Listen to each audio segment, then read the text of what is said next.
4 বছর পর মাত্র একদিনের জন্য গিয়েছিলাম গ্রামের বাড়িতে। আসলে দাদা দাদি না থাকলে গ্রামে যাওয়ার উদ্দেশ্যটাই যেন মাটি হয়ে যায়। এত বছর পরে গ্রামে গিয়ে সবার সাথে অনেক বেশি এনজয় করেছি, তার পাশাপাশি কাজিনদের সাথে অনেক বেশি মজা করেছি, তার সাথে অনেক বেশি খাওয়া দাওয়া করেছি। তো এই একদিনের ট্রিপটা নিয়ে থাকছে আজকের ব্লগটি। আসসালামু আলাইকুম everyone, welcome to another blog. তো ভিডিওর ইন্ট্রো শুনে তো বুঝেই গিয়েছেন যে আমরা আজকে গ্রামে যাচ্ছি। তো তার জন্য সকাল সকাল ঘুম থেকে উঠে গিয়েছি। যদিও আমরা গ্রামে যাচ্ছি, তারপর যাচ্ছি মাত্র একদিনের জন্য। তো ঘুম থেকে উঠে এখানে আমরা ফ্রেশ হয়ে রেডি হয়ে নিচ্ছি। আর ইদানিং যে পরিমাণে গরম পড়ছে, আমি তো অনেক বেশি ভয় ছিলাম যে গ্রামে গিয়ে কত না গরম লাগে। তো এই তো আমি আর আমার ছোট বোন রেডি হয়ে গিয়ে, যদিও ঘুম থেকে উঠে দেখেছি যে কোনো রোদ নেই, বাট যাওয়ার সময় এত পরিমাণে রোদ উঠেছিল, গরমে তো একদম জান বের হয়ে যাচ্ছিল। এই যে দেখেন বের হওয়ার সময় রোদের অবস্থা। যাই হোক, কি আর করার, যেহেতু গ্রীষ্মকাল এসে গিয়েছে, গরম তো লাগবেই। তো তারপর আমরা বের হয়ে যাই রিক্সাতে উঠার জন্য। আর সেদিন আমরা গ্রামে যাচ্ছিলাম অলমোস্ট 4 বছর পরে, মানে গত 4 বছর আমরা আসলে গ্রামে যাইনি, তাই আমি অনেক বেশি এক্সাইটেড ছিলাম যাওয়ার জন্য। যাই হোক, তো রিক্সার মধ্যে এই যে আমি আর সাথে ছিল আমার আম্মু। আগে আমরা সবসময় লঞ্চ দিয়ে গ্রামে যেতাম, বাট এবার ডিসাইড হয়েছিল যে বাস দিয়ে যাওয়া হবে। বাট বাসের এত বেশি সংকট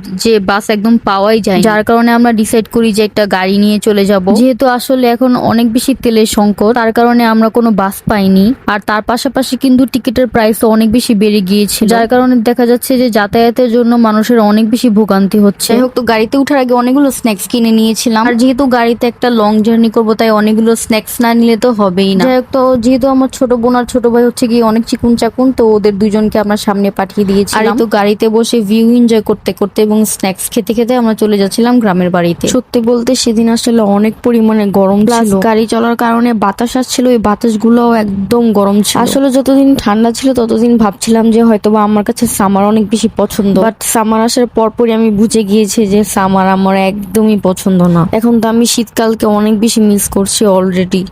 যেহেতু কথা বলতে বলতে আমরা অলরেডি গ্রামীণ রাস্তায় চলে এসেছি। আর ভাই, এত বছর পর এরকম গ্রামীণ রাস্তা দেখে এত বেশি ভালো লাগছিল। রাস্তা দিয়ে যেতে যেতে সবার ধান ক্ষেত দেখছিলাম। যেহেতু তারপর আমরা বাসায় গিয়ে একদম ফ্রেশ ট্রেশ হয়ে বসে পড়েছি। যেহেতু আমরা যেতে যেতে অনেক বেশি লেট হয়ে যেতে, যাওয়ার পরপরই আমরা লাঞ্চটা করে নিই। তারপর এখানে মামি আমাদেরকে তরমুজ কেটে দেয়, তো সবাই মিলে আমরা তরমুজ খাচ্ছিলাম। বিকালের দিকে কারেন্ট চলে যায়, তারপর আমরা সব বোনেরা মিলে ডিসাইড করি যে একটু লুডো খেলা যাক। অনেক বছর পর এভাবে মামাতো খালাতো বোনদের সাথে বসে লুডো খেলছিলাম, অনেক ভালো লাগছিল। আর গেস কে জিতেছে? আমি জিতে গিয়েছি। আর আমি জিতার কারণে কিন্তু আমার ছোট বোন অনেক বেশি রেগে গিয়েছিল যে ও জিততে পারেনি কেন। তারপর সন্ধ্যা থেকে এখানে উঠানে বসে সবাই মিলে গল্প করছিলাম, এনজয় করছিলাম। কারেন্ট আসার পরপরই মামি এখানে নাস্তা রেডি করে নিয়েছে। কিন্তু আমাদের বাজারের দইটা কিন্তু অনেক বেশি মজা হয়। তো সবাই মিলে আমরা নাস্তা করে নিচ্ছিলাম। সবাই যখন একসাথে হয় তখন যেমন অনেক বেশি এনজয় হয়, তার পাশাপাশি কিন্তু অনেক বেশি কাজেরও চাপ থাকে। তো এখানে আমার মামি কিন্তু সবার টেক কেয়ার করছিল, সবকিছু একদম রেডি করে দিচ্ছিল সবাইকে। আর খাওয়া দাওয়ার পালা কিন্তু এখনো শেষ হয়নি। এখানে সবার জন্য আইসক্রিম নিয়ে এসেছে। আর আমি যে ভিডিও নিচ্ছিলাম এটা কিন্তু আমার কাজিনরা অনেক বেশি এনজয় করছিল, ওরাও ভিডিওতে আসার জন্য অনেক বেশি এক্সাইটেড হচ্ছিল। আর এখানে আবার আতা ফলও চলে এসেছে খাওয়ার জন্য। তারপর এখানে আমি আমার মামাতো বোনকে নিয়ে তো দুষ্টামি করছিলাম ওকে কোলে নিয়ে। তারপর আমরা রাতের বেলা ডিনার করতে চলে আসি। আর রাতের মেনুতে ছিল গরুর মাংস, মুরগির মাংস,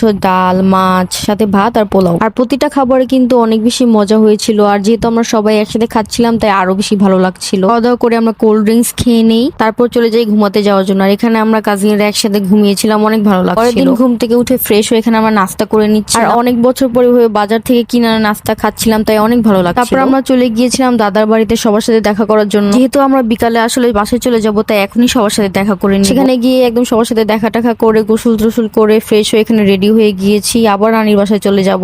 এখানে আমি উঠানের একটু স্ন্যাপ নিচ্ছিলাম। এখানে আমার ছোট বোন শাওয়ার নিয়ে রেডি হয়ে নিচ্ছিল, হালকা পাতলা একটু মেকআপ করে নিচ্ছিল। আমিও হালকা পাতলায় মেকআপ করেছি। আসলে যে পরিমাণে গরম, ওরকম আহামরি রেডি হওয়ার মতো একদমই অবস্থা নেই। তো নানির বাড়ি যাওয়ার পথে এখানে আমরা একটু বাজারে নানির জন্য একটা শাড়ি কিনতে গিয়েছিলাম। এখানে আমার আম্মু দেখে দেখে হচ্ছে গিয়ে একটা সুন্দর শাড়ি পছন্দ করছিল। তারপর তো এই গরমে সবাই মিলে একটু আইসক্রিম খেয়ে নিচ্ছিলাম। আর এটা কিন্তু একদম গ্রামীণ পরিবেশের আইসক্রিমটাই। আর এখানে হচ্ছে গিয়ে দুপুরের জন্য আজকে রান্নাটা আসলে উঠানেই করা হচ্ছে। যেহেতু অনেক বেশি মানুষ আর সবাই একসাথে আছে খাওয়া দাওয়া করবে, তাই বাইরে সবাই মিলে রান্না করছিল। আসলে রান্নাটা বাবুর্চিরাই করছিল, এখানে আমরা বসে বসে একটু দেখছিলাম। এখানে তাপ সহ্য না করতে পারি এখন আমি ঘরের ভিতর চলে যাচ্ছি। যাওয়ার পরে এখানে মামি আমাদেরকে আচার বের করে দিয়েছে। আমি কিন্তু এমনিতে আচার লাভার না, বাট এখানে এই বড়ের আচারটা আমার কাছে অনেক বেশি ভালো লেগেছে। রান্না একটু দেরি হওয়ার কারণে মামা আমাদেরকে এখানে সমুচা সিঙ্গারা এনে দিয়েছে। আর আমার কাছে কিন্তু গ্রামের বাজারের সমুচা সিঙ্গারা অনেক আগের থেকেই ভালো লাগে। তো আমরা এখানে সব কাজিনরা মিলে একটু স্ন্যাক্স খাচ্ছিলাম, অনেক বেশি ভালো লাগছিল। সবাই একসাথে থাকার কারণে আসলে অনেক এনজয় হচ্ছে। তারপর দুপুরবেলা সবাই মিলে আমরা লাঞ্চ করে নিয়েছিলাম। দুপুরের প্রত্যেকটা খাবারও কিন্তু অনেক বেশি মজা হয়েছে। তারপর আমার ছোট মামাতো বোন বায়না ধরেছে যে ওকে মেকআপ করে দিতে হয়। আর যেহেতু